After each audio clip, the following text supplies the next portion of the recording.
yatadde ssente mu kivulu oba overall sponsor naye atubuulire enteekateeka wetunamaliriza ekyo tujja kugenda mu bibuuzo wetunamala ebibuuzo tujja gabulwa ekyemisana ate tuswale olugero lwaffe manya nze ticha lwano ku Lwabukedde TV ne Source Management.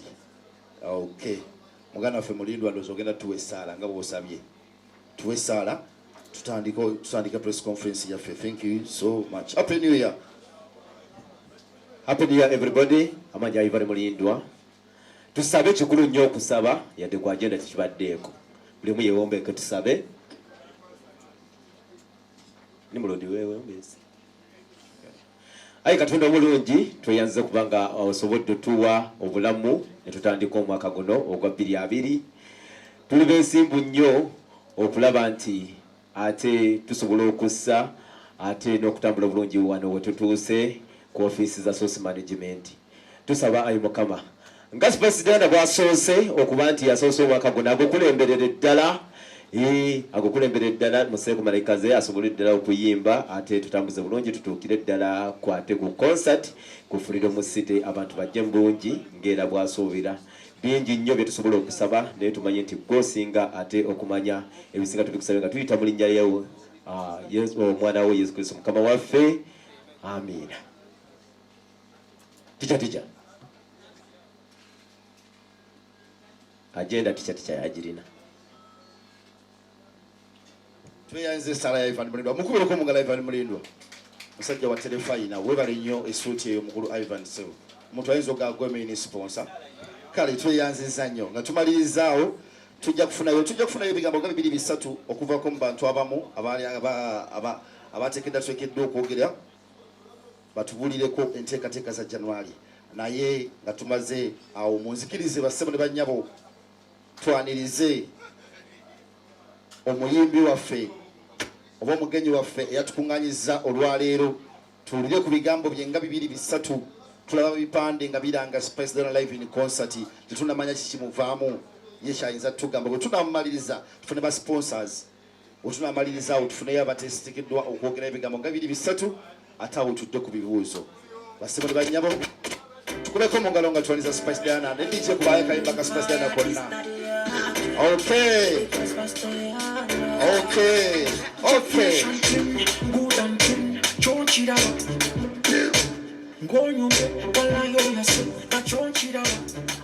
you so much, Mr. Teacher. Thank you so much for coming. Mwebale nnyo mwenna aberekereza bye mbadde mulina okukola ne mugamba katugende ku mukolo Spice Dana gwe yatuyise. Ekisinga okuwa essanyu nti buli woyita abantu ne bajja kisinga obukulu. Tubadde tekisuubira kintu kigenda kuba this big naye mwebale kimakinga this big. Buli ali wano media personalities, the DJs, the MCs, the producers abenjawulo buli omu yenna ali mu art industry ngozze wano ne weefiriza obudde Team Spice Dana, my sponsors and buli omu azze wano kurange mwebale nnyo mwebalire ddala. Sina nnyo bingi byakwogera kuba essanyu nina lingi nnyo naye okusookera ddala njala kwebaza Source Management manager Roger okubanga ategese omukolo omunene bwe buti sibangako na press conference eri as big as this one. Ndowooza eno yesoose naye twagadde tukole ekintu ekyenjawulo ku mulundi guno tuze tukola press conferences nga tuyita abantu kubagamba kye tuyina twogera ku kivulu kubanga kweyagaliza naye ku luno nagambye ne management yange netugamba katukole ku kintu ekyenjawulo ekirimu ebintu ebingi in one. Ekisookera ddala fe abayimbi tetusobola kutuuka gye tutuuse nga temuliiwo. Buli muntu ali wano eno akola kyamaanyi nnyo otumakinga buli omu ali wano, so tukibuusa nnyo amaaso abayimbi naye nga kiri very important okuba nga tusigaza omukwano wamu ne bond nga tuli wamu. Kyova olaba twagambye katukole ekintu kino kireme kubeera just press conference naye kitugatte tubeere wamu ate n'okubeebaza okubalaga okusiima kwange ebbanga lyonna lye mumbeereddewo wamu ne bayimbi bannange nnyinza oba njogera nga nze naye kye bamanya nkikoze si kulwa ngenzeka naye ku lw'abayimbi ate n'abalala nti bannamawulire ba bloggers, the MCs, bozanya kayimba kange, oba n'okwogerako, oba n'ompandikako, nze kyekinfula Spice Diana. And then nekituuka eri bafani bange, bepita Team Spice Diana or my gadgets. So buli muntu ali wano contributize kinene nnyo kyova olaba twasizeewo tukole ekintu kino nga kyanjawulo, si just press conference kwogera ku Freedom City nga 17 naye okulaga okusiima kwange eri buli muntu yenna mu art industry nti nsiima byonna bye munkolera, tusiima ng'abayimbi mutukolera era bannange omukwano ogwo gwe mutulaga gusigalirewo ddala okulaba nga tugaziya ekintu kyaffe ate ogenda mu maaso ne industry yaffe gyeyagaliramu buli omu kyakola, oba oli blog, oba oli MC, oba oli kikyonna kyoli okusigala nga tukifunamu ate positively. So ebisigadde ndowooza nja kuba nnyongerako naye once again kambeebaza okujja buli azze wano ba sponsors bange bonna abanzikiririzaamu okuba nga ntuuka wano eno n'okutambuza ekintu kino buli omu azze wano. Thank you so much. I respect you and please feel at home. 32 records era mwe mwagimakinga weri kubanga 32 yafuuka ensonga, so it's our home fenna. Let's feel at home. Thank you so much. Byange, maybe I will add on later on if I have to. Thank you. God bless you. So mukweko mongali Spice Diana agambe ne 32 records yafuuka ensonga, ekigambo 32 kyafuuka 32. Okay, nga Spice Diana amaze tugenda kufunako omukungu abamukubatwala art mu Uganda Anpeno Nchibuka. Tuleka kuba tuli bakyetwala olw'okuba tulina omuyimbi ne management tetuli bakyetwala, tulina abatutwala. Sebo w'ekitiibwa tukwaniriza eno resource management oba ye 32 records tusaba otuwe ebigambo nga 2-3 then atugende ku ba sponsors. Bwebale nnyo sebo MC abasebo ne banyabo ndi musanyufu okubeera wano era nenjagala okwongera okwebaza Spice Diana bamanagers be ne bonna abamu bezaawo okusobola okukola kino. Press conference efaanana bweti sinyangu okulaba naye kiraga nti omukwano gwe mulina eri Spice Diana ne management ya timu ye yonna bwe munaagutwala mu maaso kijja kubanga kimwongera mu maaso. We are here for Spice Diana, therefore I thank you for your being here and encourage her to carry on. I'm sure she's here in this way because of her discipline. She's a very disciplined artist. Manager, Roger is a very disciplined manager. At least the Chibandaze, Baba Balaga Chirala, Chirija Moli, Barinosa Molachola Chibanaga Yenza Chibandaze, I for one, they are very disciplined. Omani Changu okutuka kutopu na yo kusigalayo si changu. Ekimo kubikuyamba okusigalayo is your discipline. Keep up that discipline, maintain that. Katusimu kama Katonda omwaka gwe muguguddewo mugugalewo nga mulinga bwe muli. Mukama abeere nammwe. Tweyanze nnyo mukulu Anpeno Nchibuka obugambo obulungi obwo. Thank you so much. Kakati tugenda tandika kubafujjirizi bayite ba sponsors baffe abawayo ne baga tugenda tambula ne Spice Diana mu 2020 aberenga atusaka abantu endongoye. Bafujjirizi baffe tulinamu Africell, tulinamu Vision Group, tulinamu Yaket awamu kuba ku mazzi abantu banywa amazzi ga Spice mu kyalo eyo ne wane Kampala banywa bagamba ho nkamaze ka Spice nkanywedde. Kale abayakiti namwe bale nnyo okutukuba ku mazzi anywa bwala bakafaananye ka Spice nkanywedde. Kakati tugenda kufuna abavugizi baffe tugenda tandika ne aba Vision Group tubere ate nga tweyongereyo n'abalala batubulire enteekateeka ziri zitya. Neyanziza nnyo ticha nze Simon Maseruka promotions officer wa Bukedde. Bukedde ogwaffe kwatagana n'abasinga mwaka ku mwaka tuzze tukikola. Spice Diana tuzze tubeera naye ffe tusinga numbers.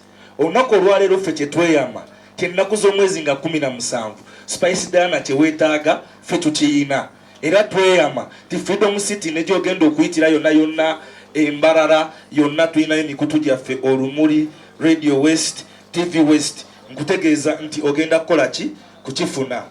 Mwe baganda baffe abatulaba ku Bukedde TV abatusoma mu lupapula lwa Bukedde n'abatuwuliriza ku Bukedde FM Mbootikizi mwe tetusobola kubavaamu.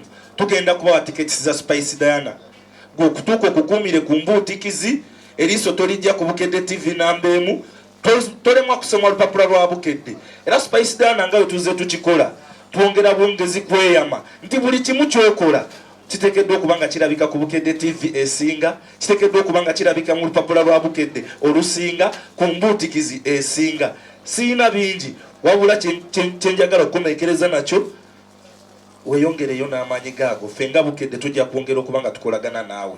Tweyanziza ababukedde ssebo, tweyanziza nnyo. Webali nnyo ddala Simon Maseruka, Simon omulera mu kibuga. Tweyanziza tugenda kufuna Simon omulera mu kibuga ssebo, CEO Director T&S Teacher and Simon Promotions. Katugenda kufunako omukungu okuva mu World Star Betting Company nabo batubulire enteekateeka na lwaki beegasse ku Spice Diana.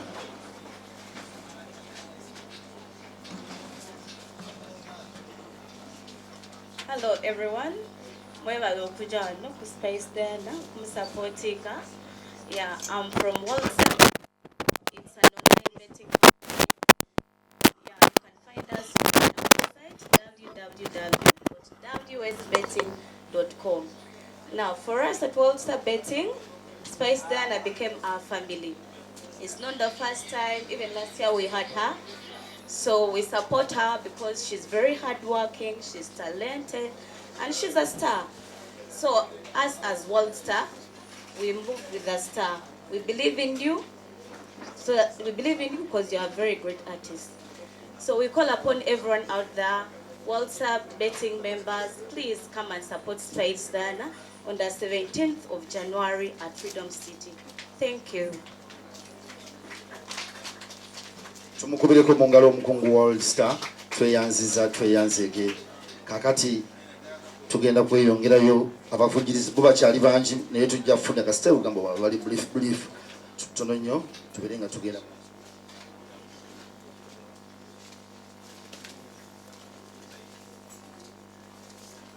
Okay, tweyanza tugenda kufunako omukulu wa yaketi wali banaffe ate aba Rose Form Maria's Kago wemuli. Okay, tugenda kufunako omukungu owa Rose Form atubulira ebigambo nga bibiri bisatu tubeera ate nga tugenda ku sponsor omulala. Tweyanziza. Mbalamusizza abannyabo ne bassebo. Amanya gange nze Ssenyondo Eric. Ava mu kampani eya emifaliso bagiyita Rose Company. Rose Form tuwagira nnyo music industry ya Uganda era nga yemuzze mulaba tuteeka ku ssente kumpi buli muyimbi atutuukirira ayagala kumuteera mu ssente mu kivulu kye era tuwagira nnyo talent whether it's upcoming or already made talent tubawagira nnyo era tulina omukisa guno okuba okoola yenna omuntu ng'olina ekivulu kyo tokya tutuukirira ffe aba Rose Form twewaddeyo okuyambira ddala talenti ya Uganda naddala guno omwaka 2020. So nkowoola abantu bonna mujje muwagire Spice Diana mweyongere mu maaso n'okuwagira Rose Form high quality mattresses. Mwebale. Tumukubereko mu ngalo wa Rose Form balina emifaliso emirungi egitanyiga mugongo ogitalumya nsingo. Omufaliso gwa Rose Form togwerabira. Webale nnyo webale ddala. Omukungu kuva mu Africa tanalabikako. Omukungu kuva mu Maria's Kago wali Maria's Kago. Okay, Maria's Kago nga tanalabika. Omukungu wa club oli seti. Okay, tekako club maaso g'omukungu asoboka ayogere nga brand ye muli maaso. Then bw'amaliriza ndowooza tugenda kufunako few remarks okuva eri ba media personalities abamu abalondeddwa okuba nga babako nekiboogera about Spice Diana's music and Galia. Tugenda kufunako producer wa show nga bwegenda okubeera atubuulireko tufuneko omukungu agenda okukola ku bya tiketi naye atubuulireko ekigambo kimu enteekateeka zofuna tiketi ziri zitya. Then tujja kufunako omwogezi on behalf of MCs naye atubuulireko awo ndowooza ebibuuzo bitandike tubeere ate nga omukolo tugumaliza. Tulina ekyemisana temukitulekera. Tulina ekyemisana ne club yawe yamaze okutuuka omukungu wa club agambye kuleti 10 bazinywere wano tugaa tuweeko 7 era kuleti 7 weeziri saagala mwekwasa ekintu kyonna yaketi naye waali. Okay, club mukungu kuva mu club sebo nsaba otuwe ebigambo byonga bibiri omwana kasama zotekawo brandi.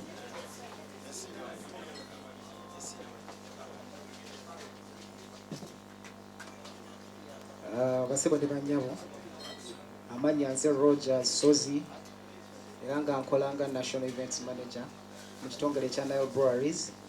Njagala okutwala omukisa guno okubeebaza support yonna gye muwadde omukyala Spice Diana ate ne nsaba twongere mu maaso omwaka gutandise bulungi naye byonna biva ku mmwe mwaba pushing ekintu. So nga club to associatinga nnyo ne success. We always get in touch with those people about uploading their image high. Mujje mwegendereze tetukyagenda nnyo mu buli kivulu oba kusponsoringa buli azze. We are always selective. Tutunulira nnyo empisa z'omuntu kuba at the end of the day kyatachinga back to the brand. Nti omuyimbi gwe musponsoringa bw'aba yeeyisa bubi mu public bajja gamba oyo omuntu waba club. So twebaza Spice olw'okuba nti tabaddeeko mimuvyo tetuwuliddeeko bikonde oba bino oba biri. No, everything has been for a good cause. So naffe kwe kusalawo tubeere associated with her. Tubeebaza era ne tubasaba nga 17 mujje muwagire omukyalo ono 2017 yamutandise ate amutandise bulungi ate naffe tusuubiza nti tujja kuba naye so long as she maintains her kind of status n'engeri gye yeeyisaamu. Abasource management tujja beebaza kubanga mwatutuukirira kampuni nyingi naye mwasalawo ne mututuukirira era naffe ne tubeebaza nti nno mwatulowoozaako tujja kweyongera okukola ki okubeera nammwe maaso eyo. Mwagaliza birungi ne mutuwa launch zonna gyagenda tusaba nti buli kimu kitambule as planned and more. Ebalemesebo. Tweyanziza basponsors baffe ababakiikiridde baweddeyo.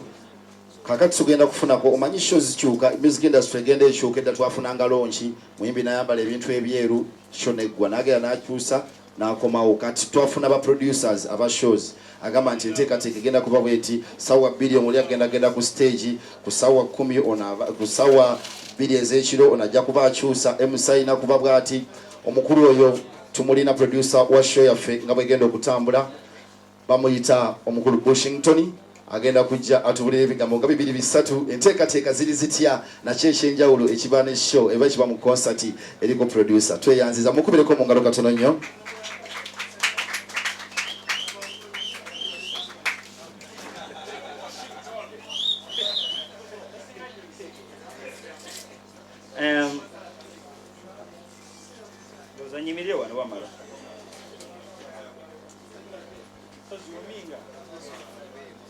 Okay, sanyusa nnyo okubasanga.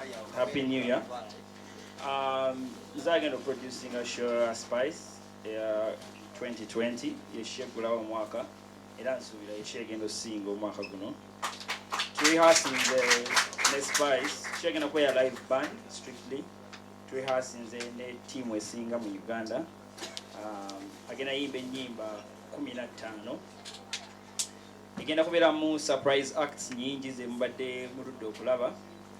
Show agenda kuyimba essaawa 2:30 non-stop. Ngenda kukola wamu ne Fenon Events bagenda okunkolera amataala ne stage.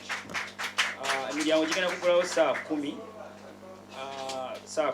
ez'emisana era ku ssaawa emu yennyini bakatenreza bonna bagenda kuba batandise okuyimba by ssaawa 2:30 tugenda kuba tumaze ne bakatenrezas bonna nga tutandika Spice ku ssaawa 3 so ssaawa 5 shejja kuba ewedde.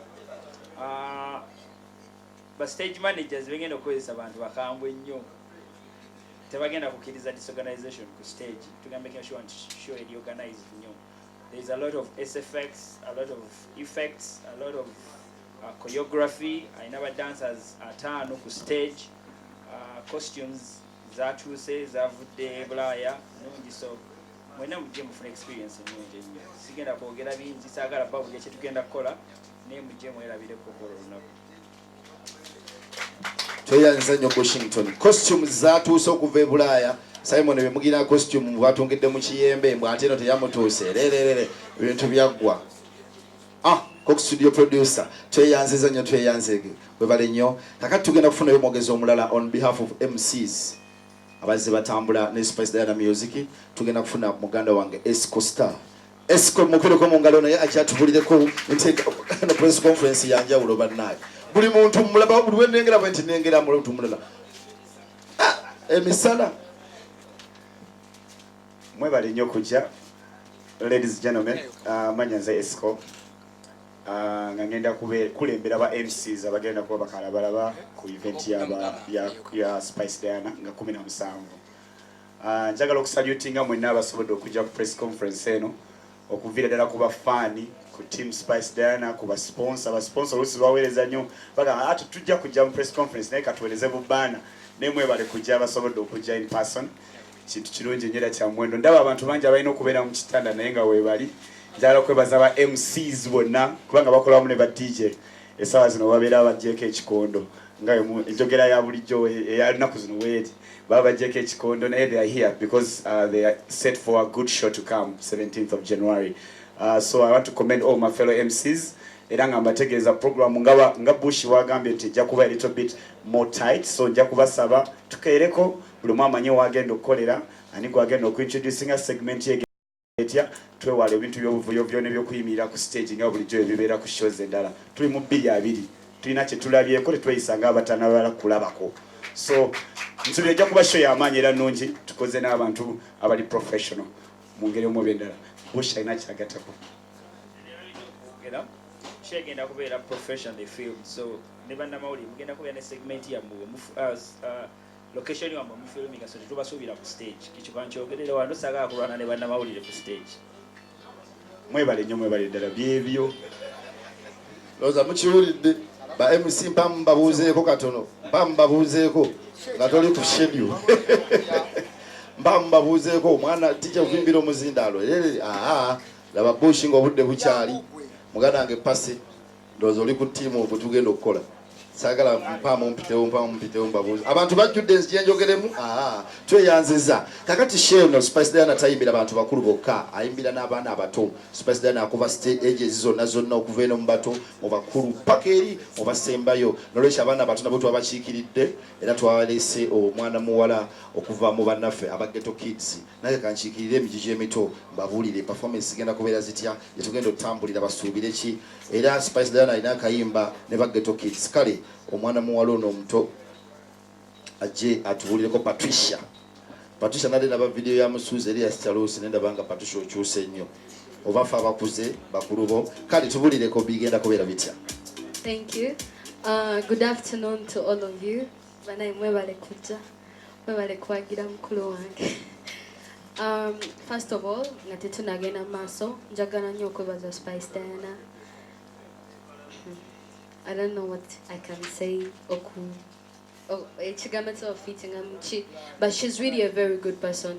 Tubadene visible. Nae yabade okurafe. She has always been there. Mwabayimbi bonna aba Uganda. She has been number 1. Abade family. Atuyambye kinene. Thank you so much. Era nakuzo mwezi 17 January banange muje mwagire muganda waffe. Kyensobola bagamba nti amazina go twamutendese amazina agenda gazina amazina okuyimba konna tubadde mu practice. Thank you so much my brother Fresh Kid Felista n'abato banange bonna bala bagenda obeerayo ngenaku z'omwezi 17 January mwebale nnyo ba promoter bonna ababadde naye abamusponsorinze. She's a very good person abamumanyi bamumanyi. Thank you so much. Tukakubireko mu ngalo ka Patricia mu okebaza. Mwebale nnyo omukulu atwala abaana bano aba Ghetto Kids naye webale kati abaana basobola n'okuvayo ne boogera luli baali bato nnyo nga tebalimu wadde ekigambo ekibavamu. Thank you so much. Douglas Luwanga, where are you? Douglas Luwanga agenda kwogerako on behalf of other TV personalities. Abanista DJ, I see you in the press conference. Ne Abanista atalabika misana. Bandairoja kale Douglas Luwanga jangu nawo beko bigambo bibiri byoyogera then ate tufune botuna malaawo tugenda kufuna omukungu ddala owa ticketing Emma oliwa woli yakoze ku bya tickets wali Emma Okay, oye Douglas Lwanga utumulinda ema nayo weteketeke ogenda kutubulira ngejjo okufunamu tiketi ez'okuyuza zaggwako nyini kivu nasigazako kamu nonasigazako kamu mulanaga napulinti ng'obulala bunnassa kati balina za kompyuta oyisambuyisa. Douglas Lwanga agenda kubanga atubuulira ebigambo nga 2 3 ku lwa Spice Diana show ya Friday 17th January Freedom City utugenda okubeera. Omwana Lwanga ogamba oti sina mtawana ticha bana mwebale nnyo kujja mu bungi wa okay mwebale nnyo kujja mu bungi wala abantu mbedde sisuubire era obedda ndi wali nga ngamba nawe wooli first things first kino nze mbadde sikirabangako we've seen press conferences naye press conference y'omuyimbi owe Uganda kino Spice Diana asetinze president era njagala nnyo mwebaza na buli omu azze kiraga nti si muyimbi mubi mu mpisa n'enkolagana ye n'abantu era kikipinga ekyo Spice Diana. Secondly, Spice last year yakola show Freedom City which was very well attended. This is just a sample to show that this year it's going to sell out. Just tamanyi oba tunajjawo ku Freedom City naye tujja kujjawo oba tukyuseemu koroja tugende ku cricket ovo tusobola kikolera wano wennyini ne twannouncinga Simon kiki naye nga Freedom City yo tugenda kugisellinga out so buli anajja bambi Spice abadde rehearsing at least mbeera in touch with her on a constant so I know what's actually happening. Nenga first things oba mwebale nnyo mwebale ddala kuwagira mukyalo ono n'abakyala bonna bali mu nsiike ya music. Omwaka guno ku ratings ezibaddewo abadde bamuratinga ng'era bagamba performance si bubi buli omwaka 2019 so I wish you all the best 2020 Spice Diana. Thank you so much. Thank you so much. Mukubireko Douglas Lwanga mu ngalo webale nnyo ebigambo ebyo katugenda kufunako Emma agenda okukola ku bya tiketi. Okay. You know what? Okay. Tweyanziza. Bannange tubaza banafa bamaveki holdings abatwala ekivulu kino okulaba nga tutambula nabo era kati tugenda kufuna omukungu waabwe ate abeeke ebigambo nga 2 3 byatugamba enteekateeka nga bwe zigenda okuba olwo ate tweyongereyo n'ebibuuzo byaffe eri omuyimbi. Mwebale nnyo mwebalire ddala.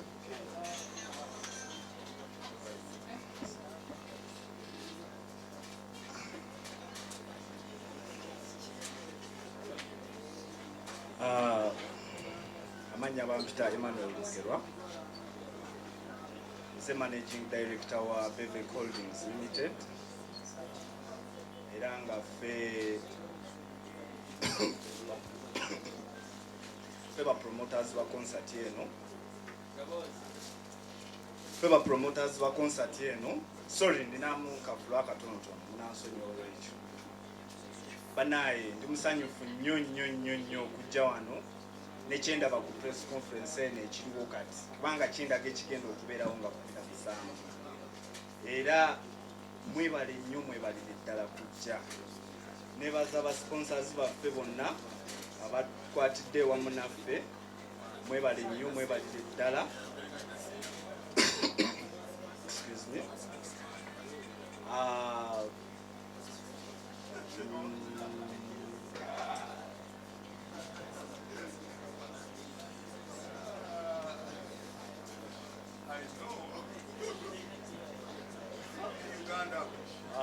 Mbadde neebuzaako ku munange ku issue ya tickets naye angambye nti issue ya tickets tujja ba briefinga later on about this.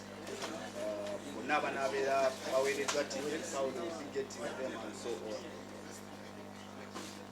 Ebyo ebigambo byange bitonotono siri muntu wa bigambo bingi mpozi mbadde nsaba okwanjulako ku ttiimu yange gye nayise nayo ya Mevek.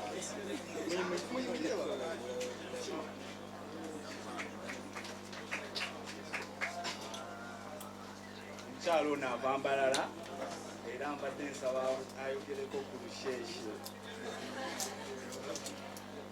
N'abakira mwena n'abasiima kwija press conference ya Spice Diana itwabambarara twebategeserize munonga ebirabire na mukaga ntuza kuba tulia Ajip Mall abambarara mwena abakabare ababushenya ababukunjiri mukwateza basi mwije ebirabire na mukaga tuza kuba tulia Ajip Mall tuza kutogota tandika na shamwenda zihangu mwije mwena abakabare mutembe basi zitabazika abachira nimwe bakampara mwije mbara mureba abasheshe thank you so much.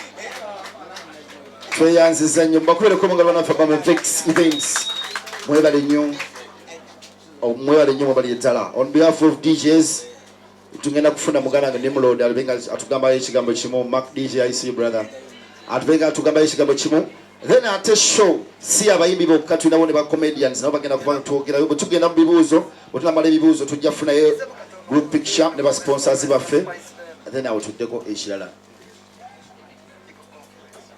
Ay kansemberero muyimbi abasebo ne banyabo sansanyo balaba mukuliko omwaka oguwedde nja kwebaza Spice byonna ebirungi babyogedde empisa obulungi ndabye badijjo besitateera kulaba misana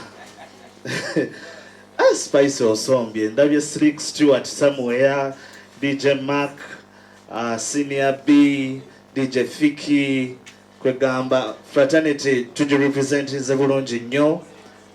Nvamu DJ Association of Uganda nabo bakutumidde bagenda kubeerawo fena tukiwagira ate omuziki tugukuba ndowooza. Last year Spice was definitely female artist of the year 2019.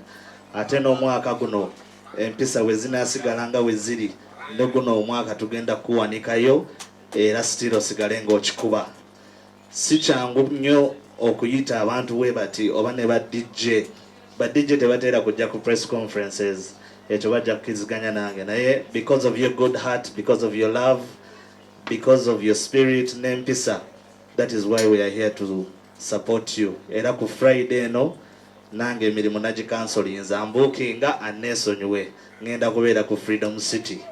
Thank you very much. DJ, thank you so much. Muganda for just today, thank you so much for your time. Tukwaniriza webale nnyo. Madrata Nchiko namwe tubaniriza. Fresh Daddy webale nnyo akaddeko. Habike mwena sobola bamalayo. Katika tufune ba comedian bano bogere on behalf of other comedians ngabe kinaba. Madrata Nchiko mujja mutugambe ekigambo kimu then tugende mu bibuuzo. Batuva mu bibuuzo tufune group picture. Atawo tugende mu interviews eza one on one nga nenteekateeka z'emmere bwe zijja. Madrat and Chico mujje mutubulireko ekinaabeerayo banna Madrat and Chico. Tubakulireko mu ngalo abagagga bano. Okay, call mokakane mweba gumu mweba guminkiza bwe kimu kigenda kwa bulungi. Ladies and gentlemen, I'd like to take this chance to yogera Luganda oluzungu lwange.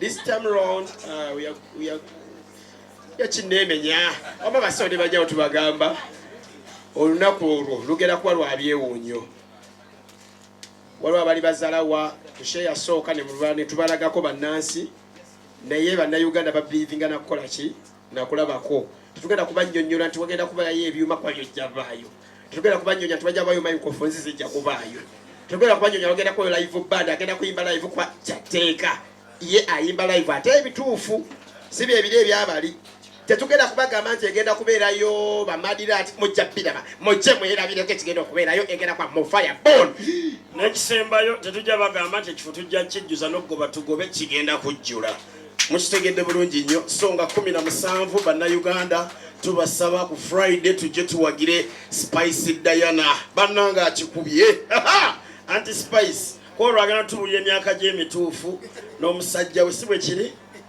neekyo abasonde bannyabo enteekateeka y'okwambaza omuyimbi waffe twagikozeeko wiivu twaguze empya enywera ku mutwe etali eri ebuukako wiivu enywera ku mutwe twagireese n'emyaka gy'emituufu tugenda gimanya n'okusoma kwe 32 byaggwawo byonna tugenda byagambako olunaku Madrat na Nchiko fe ba hosti kawucha ajja kubaayo ne musajja gwo wangadde esiko wuyo fena tugenda kwacha kabikwegamba nze Calvin naye waali ngoli munene oleese n'oyo omusajja ayogera olusungu omusanga ayogera olusungu ne bali bamutwalako essimu olabye nti oluganda alumanyi bifolowesana na UBC oba abamujagesi wetova ku simu yange n'ogamba ye Calvin nawoze Spice Dan oli w'amaanyi nnyo weekubire mu ngalo ez'amaanyi eno press conference bweti yasobola kubeera ku cautions nga nzize Uganda yanze mugala Yeah man, basebone banyabo on behalf of Maulana and Rain.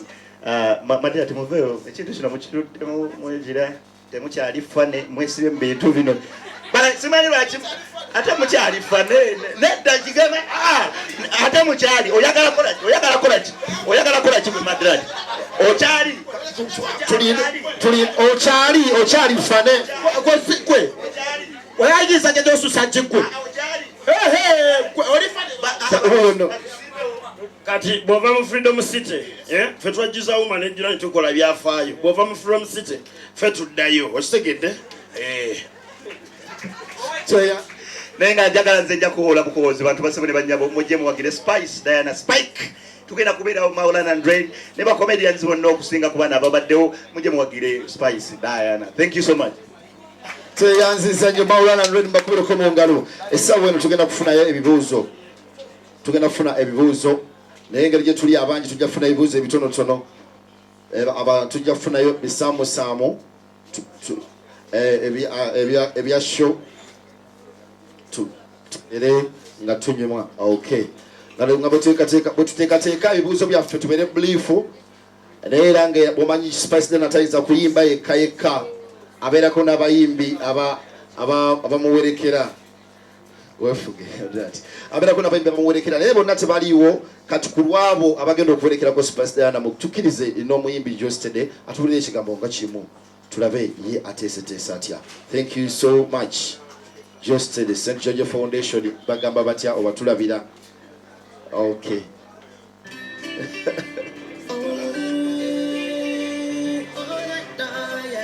Hello everyone, amanya gange George William Chigozi aka Jostedi. Olugendo lwetwatandika ne Spice ndulabira ddala nga walutuuse ali Spice nze.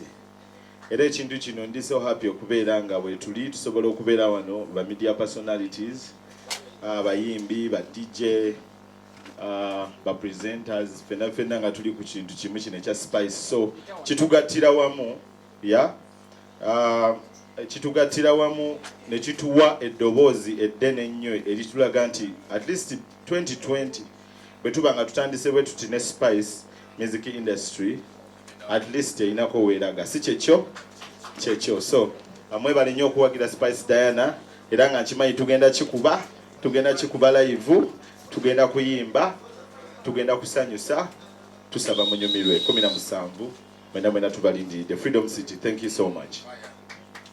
Yanziza nnyo George webale nnyo balietala Spice Diana mwebale nnyo mwaniriza amanyi ngalaba Ibra Mukasa tukulamusiza naye webale nnyo okujja katugenda kufuna ebibuuzo bitono tubeere ate nga tugenda bwetunamala ebibuuzo tugenda mu interviews one on one ate tubeere nga omukolo tugumaliriza. Ntandika n'aliwa kibuuzo tubeere brief oba olina ekibuuzo osobola okuwanika omukono nenkubuuza tujja kufuna ebibuuzo 2 oba 3 then tudde ku muyimbi ansalinge basonga tulina microphone emu unatusonyiwa olwekyo. Fifi da Queen nawe tukulamusiza ma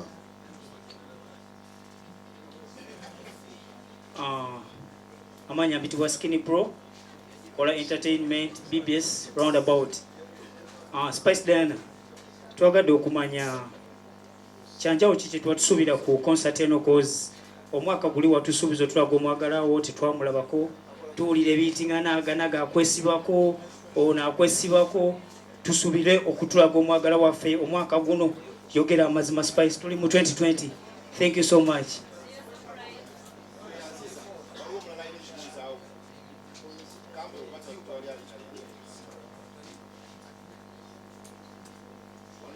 question Samuel kale nga bwatuddamu eyo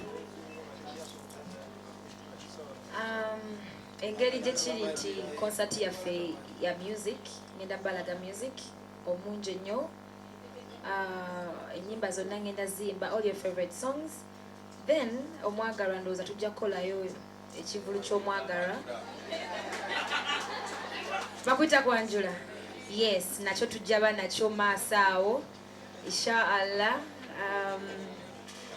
omumanyi bangi bo be munsibyeko naye tukwate mpola mpola tubeere bakkakkamu naye nga 17th January it's basically and strictly music era tomanya ayinza oyitaayitawo kokoolwo tunaalaba kale kanerowooze weewa tweyanziza last day kisamukyusa I see you brother waliwo mulala alina ekibuuzo okay bwe tugenda awo ndowooza tukwate babiri ab'ebibuuzo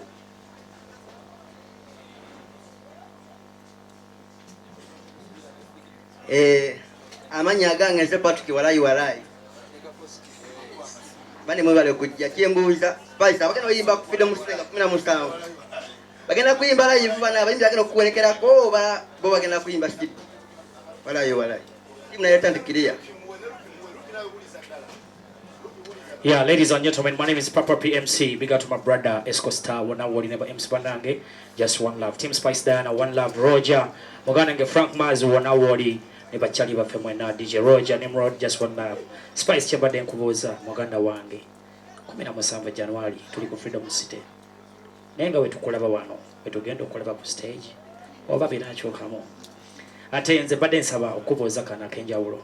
Ogenda kumuleta Rosalie kubanga katyoni kali mwana ke mwaddamu kankolera nnyo sisobola kuba mu ndongo ni sitakasabula ku my sister. Happy New Year 2020 to everybody. Anybody else?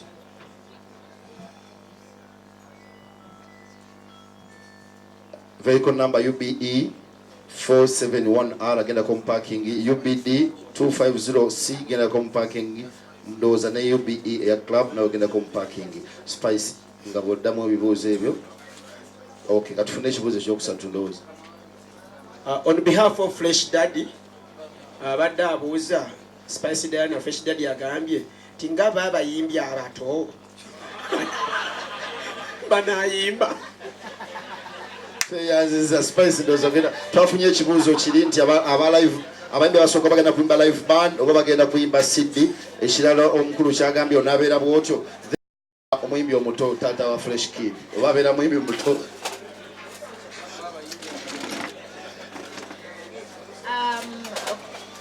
Abayimbi baganda bange bayimbi bannange abagenda okujja kolunaku kuba mukimanyi nze bangi bembeereddewo era bazze bambeererawo ebbanga ddene kuba nzikiririza mu kukolaganira wamu. Abamu ku bo bajja yimba live kuba twakiteeka ne Mwami Bushington mu production mwekiri ate abalala bajja yimba dooza CD abanaayimbako amangu so kigenda beera akasavu kanyama. Then ekyabayimbi abato abakulu mu myaka kakiterezeemu naye nga Fresh Daddy si muyimbi muto sebo muyimbi w'amaanyi. Si kyangu okuba oluyimba lumu oba bbiri nga abantu bazimanyi so respect my brother, my dad, my uncle. Byonna, yes, that's all respect. Byonna muwa respect mu byonna kubanga yatuzaalira muyimbi munaffe so buli muyimbi anaaba nga azze nga bukyali obanga kati Fresh Daddy waali muganda waffe mukwano gwaffe yefiiriza obudde bwe najja wano okubanga ali wamu naffe tayinza butatuwaamu alina ennyimba ez'akabi amazike biki byonna so tayinza butayimba. Poze ekibuuzo ekirala kibadde kya Rosary kiri mu plan naye ndowooza tunaawo kubeera so final with it naye nga byebimu ku surprises etwagala obalagako olunaku so tetusobola kwemalayo naye nga buli gye tulina nga surprise gye muli mujja kyagala kijja kuba kyanjawulo nnyo. Thank you. Okay. Tweyanziza. Yes, amanya bamta one moze baku Delta TV. Nina ekibuuzo tulaba ebivvulu nga abayimbi babakuba obucupa ekintu ekyo bugenda kikola mutya? Abategesi mwetegese mutya okubanga abantu bayingiza bucupa?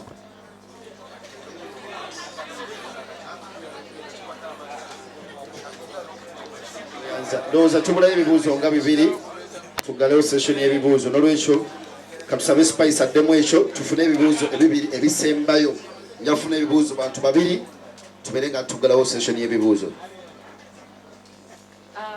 Ekyobucupa kyo tekyewalika kubanga olw'embeera ezimu naye kyemmanyi ku Freedom City buli bafaani ba Spice Dancers nga bwe mbamanyi bafans bampisa nnyo era bassaamu abantu ekitiibwa okusinziira ku kye balabira ku muyimbi waabwe era buli anajja okumperekerako olunaku olwo kitegeeza ajja kuba mukwano gwange ate baba bamwagala nnyo tebayinza muyisa mu mbeera yonna eraga disrespect or something like that ate ne security yaffe nungi nnyo so temuba nakweraliikirira ku kintu kyonna ekiyinza okubeeramu okudisrespectinga omuyimbi yenna kuba abafaani bange kyemmanyi bamu ku bafaani abasinga empisa okusinziira ku muyimbi waabwe. Thank you. Yanziza kwine bandoyina ekibuuzo. Balamusizza nnyo bannange bwe tubeera mu media fraternity. I salute you all. Fifi the Queen okuva ku Bukedde TV. Ekibuuzo kyange kiri about the gender balance. Tulabye concert nyingi nnyo nga wadde ya mukazi oba musajja nga tekubeerako gender balance. Osanga concert y'omukazi I am not good at stage naye tulina abakyala basobola okubeera ku stage abalungi nga the MCs naye ne babeera nga bali left out naye nga te show ya mukazi. Kati nze ekibuuzo kyange kiri nti tusuubirayo gender balancing mu system y'omweri nti tetugenda kubeera dominated by men ng'ate gwe tucelebratingirako mukazi at the end of the day. Tweyanziza ndowooza yasembyeyo oyo. We have so many MCs nga weera obalaba wano ekirungi ekyomukisa omulungi wayitiddwa ate nojja weebale nnyo weebalire ddala ate oli mukyala byonna obikola. You're a presenter, you're good at MCing, I've seen you do it, you're very good. Naye munnange mu bulamu generally tulina ekizibu ng'abakyala abakazi tulina obujogoli bungi, we have so much drama. Kyova bambuuza nnyo lwaki mikwano gy'abasinga basajja oba abayimbi abasinga oba bokola nabo collabos biki basajja. Bakyala bannaffe balina drama mungi. You can invite your fellow artist nga mukyala nakuteekako embeera ate nga mukyala muno naye ekyomukisa omulungi nga nze Spice Dancers sina mbeera ku muntu yenna era buli omu mukwano gwange nfubye nnyo okulaba nga invitinga buli muntu oba olaba nti Fifi the Queen waali mukyala munange mu art industry mulabeko Zahara Toto wali and so many others and I believe ku lunaku olwennyini tujja kuba n'abakyala tujja fubanga bwe tusobola okulaba nga babeerawo kubanga kintu kya mukyala tulina okuba nga tujaguliza wamu bwe kiri. Thank you. Tweyanziza kakati ebibuuzo nga tubimaze ngenda kusaba ba sponsors ne artist bwe tutudde wenyini otugenda okuyimira tufune group photo tugenda kusikambu sikatini entebe zaffe mabega tuyimirire tufune ekifaananyi ekirungi ekinasobola okufulumira olupapula lwa Bukedde Spice Diana enteekateeka ziwedde olwokutaano tuli ku Freedom City. Batugenda sooka tufune ba sponsors nga balina omuyimbi then tufuneko n'abalala bwe tunasobola okuba nga tuyimirira mu kifaananyi tufune ekifaananyi ekirungi. Thank you so much. Friday 17th Freedom City wetuli nenga ne press release yaffe osobola okusomasomamu nolaba message manager Roger gye yabadde apaasinga mbadde manyi tugenda kwongera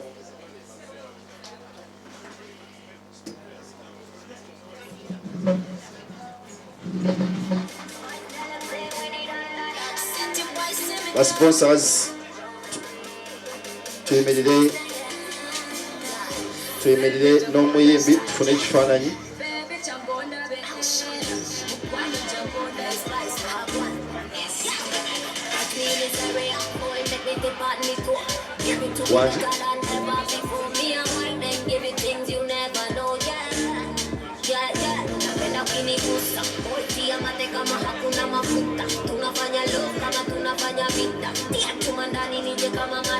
Lindako, hold on DJ. Badde nsaba kubanjulira DJ Emma. Ono DJ Emma Spicy go alyanoonya era nga yagenda okuggulawo show. Jangu oyimirire wano abantu so that osobola okuwambula. Come and step here. Step up, step up. Hey, DJ tayagala kuyimirira. Jangu oyimirire wano. Stand up, stand on the chair. Yes, on DJ Emma Spice Diana gwe wali onoonya era woono yagenda okuggulawo show yaffe ku Friday yasooka ku stage then abalala ba DJ balyoke baddeko. Hi DJ Emma sanyusa okulaba munange badde nkunoonya webale kuba muziki. Na postinga nga noonya DJ Emma kuba nali simulabangako ndeza ka video nali nsoso mulaba ne banzijukizaako nti yaliko mu something like nga basachinga talent something like that. Ndi wa mukisa mulungi nnyo nti mulabyeko era nagamba wendi mulaba musubizayo muguleo laptop empya at least nga 17 January ekiziki akimixingire ku laptop empya from Spice Diana. That's all I can do for now. So ndoza laptop yagenda vao nayo leero aliwa manager wali. Okay, katsoke tumalize mikolo then we can do that later. All right. Kale ba sponsors Spice nsonyi wako email akuona katika ba sponsors bo osobola okufuna Mevex mujeko wano osobola okufuna ekifaananyi. Okay, timireko wano Simon jangu imireko wano tufunyeko n'omubaga okuva South Africa.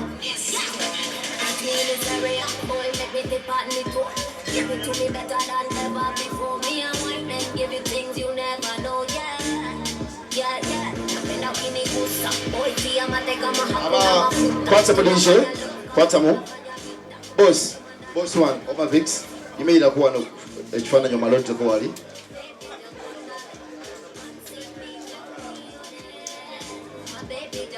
okay batufuna ekifaananyi ba sponsors then ate tugenda kufuna handover ya check yaffe okupewa Don Bahati atugulide tickets okuva South Africa. Don Bahati omugaga oli ewesawo. Yeah, okay. Mugaga waffe Don Bahati atukiikiridde atugulide tickets era dali check agiweereza okuva South Africa. Thank you. Okay.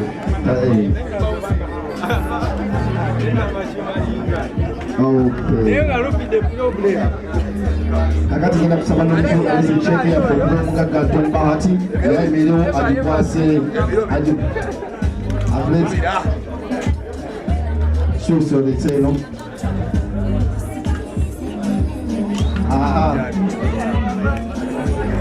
Simon twemeredde ku cheki Spice Diana Don Bahati atugulize tickets za $10,000 atuweereza cheki yeyo. Spice Diana 10 million Ugandan shillings from Don Bahati. Nesigirisha yagitaddeko tweyanze nnyo tweyanzege katigonza ebizo nga tumaliriza ebifaananyi tufuneyo abantu okugira ebifaananyi kwata mulizo katono sponsor by sponsor omukuomo aba okay tufune ebifaananyi sponsor Priska the superstar. Okay, that's sponsor.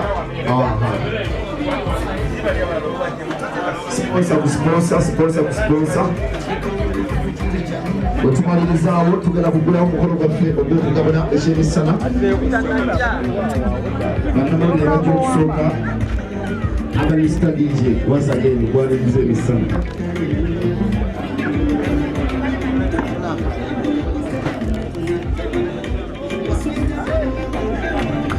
Tweyandiza kali abagagga baffe tuyimire ne ttiimu yammwe Spice tufuneko kino ne Mavex Events ne ttiimu yo yonna tufune ekifaananyi n'omuyimbi Davido I see you Freedom City mwebale tukyaza Mavex abantu bano besiza omuyimbi Spice ne bamuyiwamu obukadde bwa ssente era benzi wali ziriye tunulanga omuntu spice bamugaye nti spice benzi yiye tunulanga omuntu ogivuge bati ba vex events basazewo ne batuyitekamu esente empitirivu ennyo era ebivulu bagenda kubanga babitwala 220 buli ali mu byebivulu nga toyeteeseteese bano bazze kuyuza mukyuke tubenya event tulabe